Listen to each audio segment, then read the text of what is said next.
sister stole boyfriend after 2 years. I caught them kissing. Mom said, "It's for your good." 3 years later, I exposed them at a family reunion. This all happened around 10 years ago when I was 19. Back then life seemed to be going quite well. Or so I thought. It was nearing the holidays, which typically meant I'd get to visit all of my family, but this Christmas, everything just fell apart. Consider this, I was dating a guy named Liam. He was my first genuine boyfriend, and I felt we had a good relationship. You know how it goes with your first love. You imagine it will last forever. We'd been together for about 2 years, and I was wild about him. I was the girl who assumed, oh, we're going to get married, have kids, and live happily ever after. I had no reason to suspect him because he always appeared so committed to me. Then there's my older sister, Emily. She's 2 years older than me and served as my role model. Growing up, I looked up to her for pretty much everything. She was clever, popular, and seemed to have it all together, or so I thought. We used to spend a lot of time together, so when Liam and I started dating, I introduced him to her right away because I wanted them to like each other. A big mistake, but I will get to that in a minute. Fast forward to Christmas. My family had planned a big get-together, but the vibe was off from the outset. I couldn't put my finger on it, but something seemed odd, especially with Emily. She was behaving distant while Liam was, I don't know, he seemed dodgy, like he wasn't himself. My instinct told me something was wrong, but I didn't want to believe it. Yeah, wouldn't expect your own sister to be dodgy anyway. A few days after Christmas, I discovered exactly what had been going on, and I mean literally walked in on them. Yeah, I strolled into Emily's room to borrow her hair straightener or something, and there they were, Liam and my sister kissing like two adolescents at prom. My heart has just stopped. It was one of those moments when time seemed to freeze, you know, like you can't believe what you're witnessing. I did not say anything at first. I just stood there staring at them, trying to understand what was going on. What do you say in a case like that? They didn't notice me for a few seconds until Liam looked up and froze. Emily did too, and the expression on her face, she resembled a deer in headlights. There was no denying what was happening. It was right in front of me. My boyfriend and sister. I only remember feeling a rush of rage, despair, and shock all at once. My chest felt tight, and I thought I was going to vomit. I managed to sputter out something like, "Are you serious?" Before bolting out of the house. I had no idea where I was headed. I simply needed to get out of there. My thoughts were racing, and my heart was devastated. The two individuals I trusted the most had stabbed me in the back, and I wasn't sure how to deal with it. Later that night, my parents discovered me. I'd been sitting in my car for what seemed like hours, crying and trying to make sense of things when they knocked on my window. I thought, finally they're here to comfort me. But they didn't. Instead, they instructed me to calm down and think rationally. Seriously, they attempted to persuade me that these things happen and it's just a guy, but it wasn't only Liam. It was also about Emily, my sister. You're betraying me in the worst conceivable way. They were repeating stuff like, family is family, you have to forgive her. Like, what the hell? How am I expected to forgive her for this? I was infuriated. I felt like I'd been pushed away. Like, if my feelings didn't count. It became worse when Emily had the audacity to approach me and say, "I'm sorry, but we didn't mean to hurt you, Liam, and I just have feelings for each other."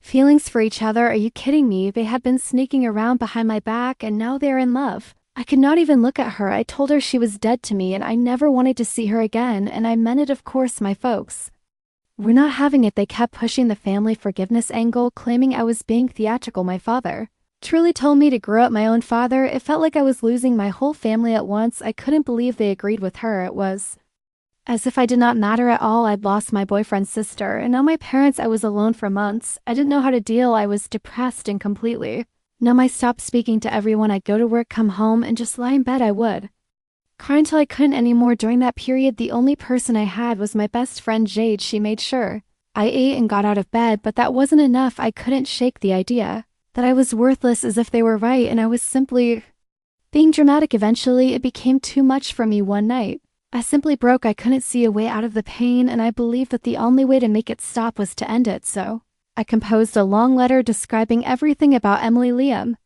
and how betrayed I felt by everyone, and scheduled it to be posted on Tumblr after I left. Then I took a number of medicines, lay down, and waited for it to be over, but Jade, being the fantastic person she is, discovered me.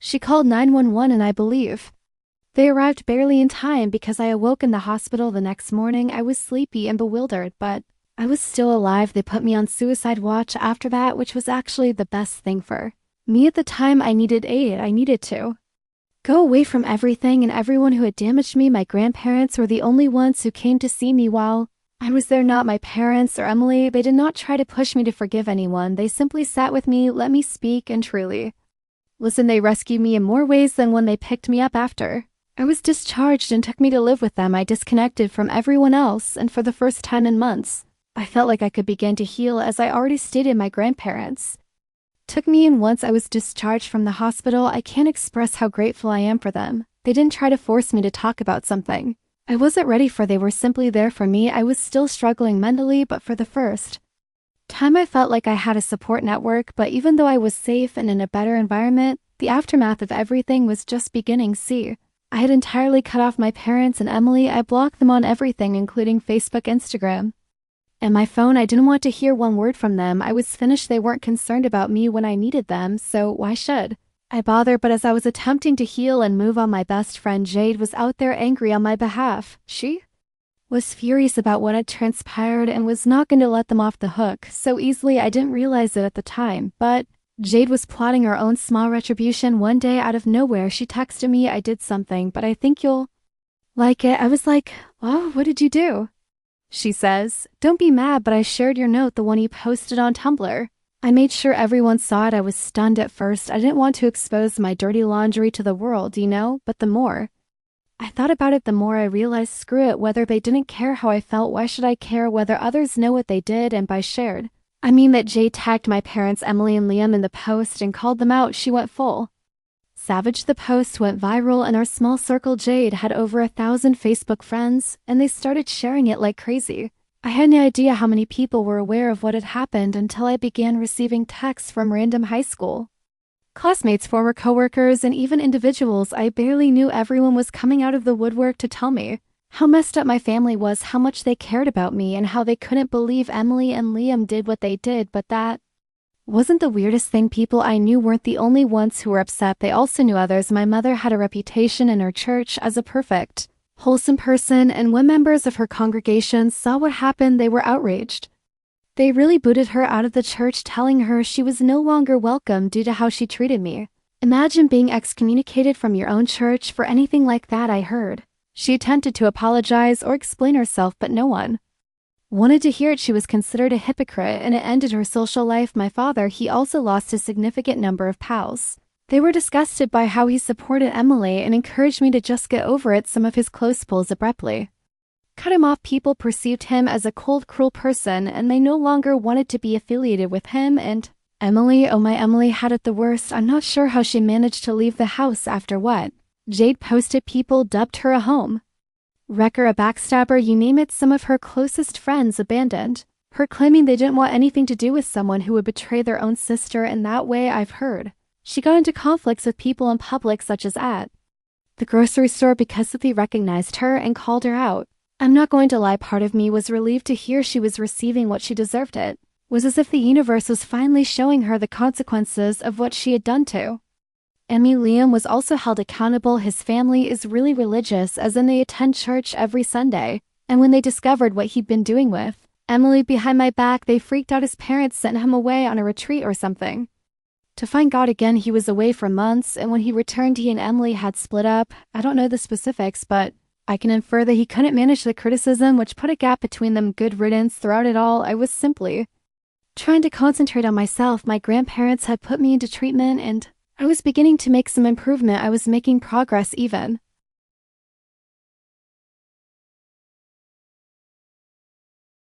though it was sluggish. I didn't care what was going on with my family or how unhappy they were. At least that's what I told myself. But hearing about their lives falling apart felt like justice, as if they finally knew what they had put me through. It was messed up, but I wouldn't say it didn't feel wonderful. My grandmother, on the other hand, sat me down one day and said, "Your mom tried to call. She wants to talk." I just rolled my eyes. Why would I want to speak with her now? She didn't care before. Why should she care now? My grandmother simply nodded and said, "I know, honey, but I wanted you to know." I considered it for a second. Was I curious? Yes, a little. Did I care enough to reach out? Absolutely not. My mother had created her bed, and she now had to lie in it. I wasn't about to give her the satisfaction of believing she could simply return to my life. After everything she'd done, it wasn't only my mother attempting to reach out. Emily had messaged me on Instagram, and yes, I forgot to block her there. She was attempting to apologize, stating she was sorry and never intended to hurt me. I didn't read the entire message. I simply removed it and blocked her. I had nothing to say to her. To me, she was still dead. Following that, everything began to calm down. The hysteria around Jade's message soon subsided and people stopped discussing it, but the harm had been done. My parents were essentially social outcasts. Emily had to go to another location since she couldn't bear the continual reminders of her actions. Liam was gone out of my life for good, and I was perfectly okay with it. Living with my grandparents was the greatest thing that could have happened to me. They provided me space to heal without pressuring me to forgive anyone. I began to feel like myself again, as if I could finally move on from everything, but I was not naive. I understood that the agony of what my family had done would always be present, lurking in the background. It resembled a scar. It would fade with time, but it would never completely disappear. I didn't need them, however. I had grandparents. I had Jade. For the first time in a long time, I felt like I was creating a life that was truly mine. Update 1. So after everything was down and the dust had settled, you'd expect life to return to normal, right? But it did not even close. I was living with my grandparents, which was the absolute nicest thing that could have happened. However, the whole situation with my family and Emily continued to weigh on me. I guess you don't get over that kind of betrayal easily. My therapist was quite helpful during this time. She wasn't a miracle worker, but she did help me figure out how to deal with my anger and despair without allowing it to consume me. It's strange because, despite the fact that I cut off all contact with my parents and Emily, they nevertheless managed to creep back into my mind. I would suddenly think, how could they do this to me? How can my own family choose her over me? Even when I didn't want to care, it was always there. It's difficult to describe. I attempted to focus on reconstructing my life. I obtained a new job, made some new acquaintances, and even started attending school part-time. For a while, I did whatever I could to distract myself. I wasn't trying to cope with any of my feelings for my family. I reasoned that if I kept myself occupied, I might be able to forget about everything, but that is not the way things work. So one night I was scrolling through Instagram idly, as you do, and came on a post from one of my cousins. I hadn't really communicated with that side of the family since everything went down, but curiosity got the best of me. I clicked on the picture, and there it was, a family reunion. Everyone was smiling and having a fantastic time. Everyone but me. Now, don't get me wrong, it wasn't like I wanted to attend that reunion. I would not have gone, even if they had begged me, but seeing that image made me realize how much I'd been excluded from their lives. It was as if I did not exist anymore. My family had moved on without me, and they didn't seem to care. It felt like I had been erased. It impacted me harder than I expected. I ended up venting to Jade about it the next day, and she said, "Screw them, you're better off without people like that. You've got your own life now."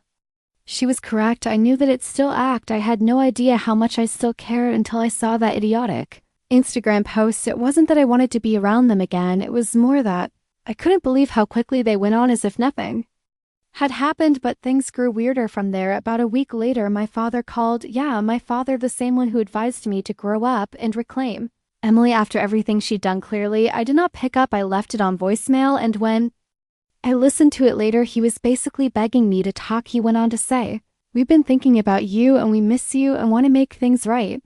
For a second, I considered calling him back, but then I remembered what happened the last time I attempted to talk to them. The gaslighting, the guilt trips, the way they made me feel like I was to blame for not forgiving Emily. I could not go through it again, so I blocked his number. My mother then tried to reach out as well. She sent me a long email in which she apologized for everything and expressed her desire to repair our friendship. The weird thing is that she never apologized for anything particular. It was all nebulous statements like, "I'm sorry you're hurt and we're family and we need to come together." It didn't feel real at all, like she was just trying to smooth things over without accepting any responsibility. I did not respond, to be honest. I didn't bother reading it all. I forwarded it to my therapist and then erased it. I knew if I allowed myself to interact with them again, I'd slip back into the same toxic dynamic, and I was finally beginning to put my life together. I wasn't going to let them pull me back down. It's incredible how much cutting off toxic people can improve your life. Things began to improve after I let go of the assumption that my family would always be there for me. I mean, it wasn't ideal. I still had awful days, but I was free. No more worrying about what others thought of me. No more leaning over backward to make them pleased. It was just me living my life and doing my own thing. But then something happened that really messed with my mind. One day, I was at the grocery store minding my own business when I ran into someone. Emily, yes, Emily, I hadn't seen Her in over a year, and I hadn't planned on it, but there she was standing in the vegetable department looking as stunned as I was. We just stood there and stared at one another for a minute. I was going to turn around and leave, but then she approached me. She began talking extremely quickly as if she was frantic to get everything out before I could go. She was crying, telling me how much she regretted everything, how much she missed me, and how her life had crumbled since I had cut her off. Honestly, I had no idea what to say. I was outraged, but I also felt a strange sense of sympathy for her. She looked terrible, as if life had truly crushed her down. She continued saying, I'm sorry, I'm sorry, I'm sorry, repeatedly, but it didn't matter. It was too late. There was nothing she could say to put matters right. I just stood there letting her babble until I finally said, I don't hate you, but I also don't want you in my life. And then I walked away. She did not try to stop me. She just stood there crying as I left. It was strange since I expected seeing her to make me angry, but it did not. If anything, it reminded me of how far I had come.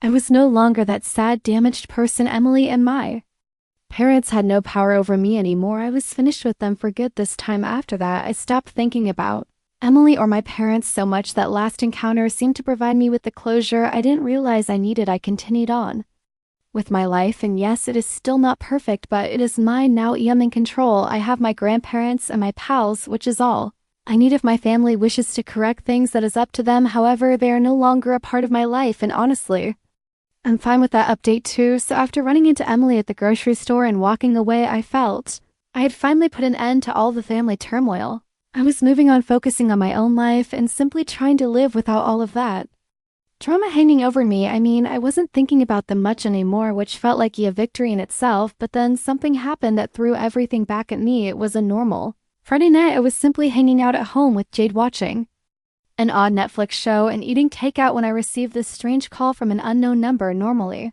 I wouldn't bother answering unfamiliar calls, but something inside me urged, pick it up. So I did. On the other end, there stood this guy. He seemed unstable and didn't introduce himself right away, so I assumed it was a scam or a telemarketing scam, but then he says, hey, it's Liam. Liam is my ex. I hadn't heard from him in years, not since his family sent him out to find Jesus or whatever after the entire Emily situation. I did not know what to say. Part of me wanted to hang up, but curiosity got the best of me. So I'm like, what the hell do you want? He pauses for a moment before saying, I need to talk to you. It's important. Important. After all this time, I was not buying it, but before I could tell him to screw off, he starts talking about how his life has been a shambles since everything happened, how he regrets what he did, and how he wants to fully apologize. I could sense the despair in his voice, and for a little moment I felt sorry for him, but then I remembered how much he had wounded me, how much they had both harmed me, and I was in no condition to reopen that pain. I advised him, look, Liam, I've moved on. I don't care about your apology. Whatever happened between you and Emily, or whatever regrets you have, that's on you. I don't want anything to do with it. I was about to hang up when he said something that made me freeze. He responded, it's not just about me and Emily. There's something you don't know. I responded, what do you mean? He continues, I'm not the only one who betrayed you, your family. There's more to the story. Now I didn't want to believe him. I assumed he was just attempting to bring me back into the turmoil, but something about his voice, the way he stated it, did not feel like a lie. Against my better judgment, I agreed to meet with him the next day. I'm not sure why. Perhaps a part of me wanted to hear whatever he had to say in order to gain complete closure, or maybe I was simply intrigued. In any case, I was about to encounter an unexpected situation. The following day, we met at a coffee shop. I hadn't seen Liam in a long time, and when I did, he looked different, as if life had dripped him up and spit him out. He was leaner, had bags under his eyes, and appeared worn out. Part of me wanted to feel sorry for him, but the other part remembered how he betrayed me, so I remained vigilant. We sat down, and there was a really awkward stillness for a minute. I could tell he didn't know where to begin. Finally, I said, you said there's something I don't know, so just say it. He took a big breath and began speaking, and what he told me really surprised me. Apparently, my parents knew about Liam and Emily long before I did. They'd known for months, perhaps even longer. They not only knew, but also approved of it. My mother had urged Emily to pursue Liam because she believed we were incompatible, or whatever she thought Emily would be a better fit for him, and that I was overly attached to Liam. My mother had been playing matchmaker behind my back, attempting to set up my lover with my sister. I couldn't believe what I heard. I felt as if the room was spinning. I interrupted him with, wait, are you saying my mom was okay with you cheating on me with my sister? He nodded, looking down at his hands, and replied, Yeah, I didn't want to go along with it at first, but Emily kept pushing and your mom kept saying it was for the best. I know that doesn't excuse anything, but I didn't think you knew. I just sat there staring at him, my thoughts racing all this time. I assumed the betrayal was limited to Liam and Emily. I had no notion my mother was directing everything behind the scenes. I felt like an idiot. How could I have missed it? How could? I have assumed my parents were passive in all of this. Liam kept telling about how he regretted it and wished he hadn't gone along with it, but I stopped listening. I was too busy trying to process what he had just said my own mother had damaged my relationship because she believed Emily was better for Liam than I cut him off. I didn't need to hear anymore. I thanked him for telling me and left the coffee shop. My mind was racing and I felt like I was about to explode. I couldn't believe how profound the betrayal was. It was no longer just Liam and Emily. My entire family was involved, watching me fall apart and doing nothing to stop it, actually encouraging it. When I came home, I sat in my car for a while simply thinking. I wanted to yell, strike something, or do anything to release my rage, but instead, I sat there numb. I wasn't sure what to do. A part of me wanted to confront my parents, blow up at them, and demand explanations, but another part of me knew it would make no difference. They just gaslit me again, telling me I was overreacting as they always did. I wasn't sure what my next step would be. All I knew was that the betrayal went far deeper than I had thought, and the individuals I thought I'd never trust again have managed to wound me even more. Update 3. So when I discovered my own mother was behind the whole affair with Emily and Liam, I felt like I was living in a horrible movie. I could not sleep that night. I kept repeating everything in my head: betrayal, deceit, and manipulation. I mean, who does that to their own child? It wasn't just about the guy anymore. This was about my entire family, including my own mother, who actively tried to screw me over and thought it was okay. I woke the next morning feeling like I was about to burst. I didn't care about moving on or remaining calm anymore. I was furious and I needed answers, so I did something I knew I shouldn't. I drove over to my folks' place.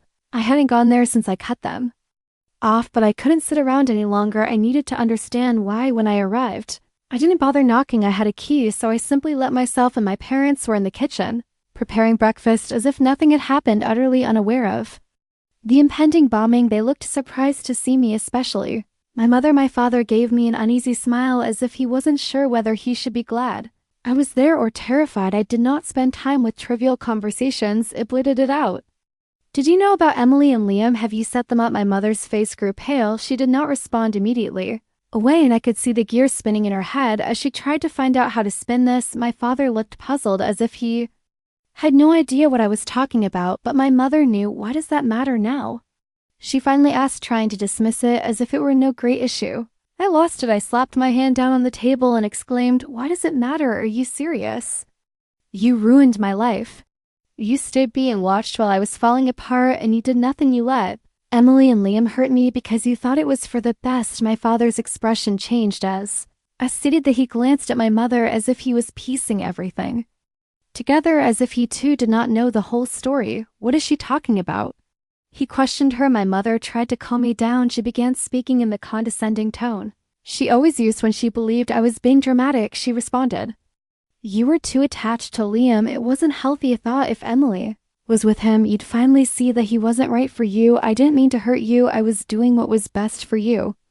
That's when something clicked for me. She didn't believe she had done anything wrong in her perspective. She was assisting me by severing my bond and pushing Liam towards Emily. She didn't apologize. She wasn't apologizing. She was explaining it as if she were a hero in the twisted fiction she had crafted. I questioned. My father did. "You know," he looked at me, then at her, and replied, "No, I didn't." I had no idea she was involved. He appeared to be going to vomit, as if I had punched him in the stomach. At this time, I didn't care anymore. There was no excuse to make any of this acceptable. I had had enough of trying to comprehend. My mother kept talking, trying to explain that she was only looking out for me and doing what she believed was best, but I wasn't listening. All I could think of was how I'd spent months loathing Emily and Liam, despite the fact that the true genius behind everything had been sitting there in front of me the entire time. "I can't believe you," I interrupted her in mid-sentence. "You didn't care about what was best for me. You just wanted control. You've always wanted control, and now because of you, I lost everything."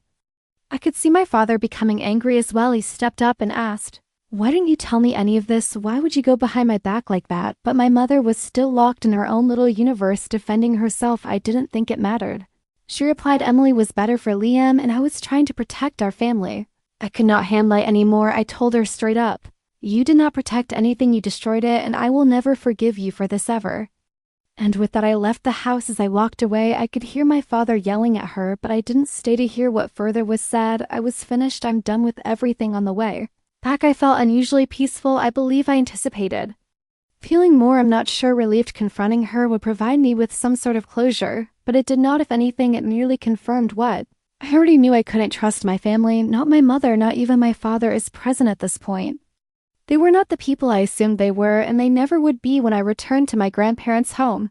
I told them everything. They were stunned, but not surprised, if that makes sense. They'd always had doubts about my mother, but they didn't want to intervene. Nonetheless, they were supportive. My grandfather hugged me and said, "You did the right thing by confronting her, but you don't owe them anything. You've got your own life to live now." And he was correct. I had my own life to live. I'd been furious and wounded for so long, but at the end of the day, all I could do was move on. I couldn't influence what my family did, but I could control how much space they took up in my thoughts. I haven't spoken to my parents since that day.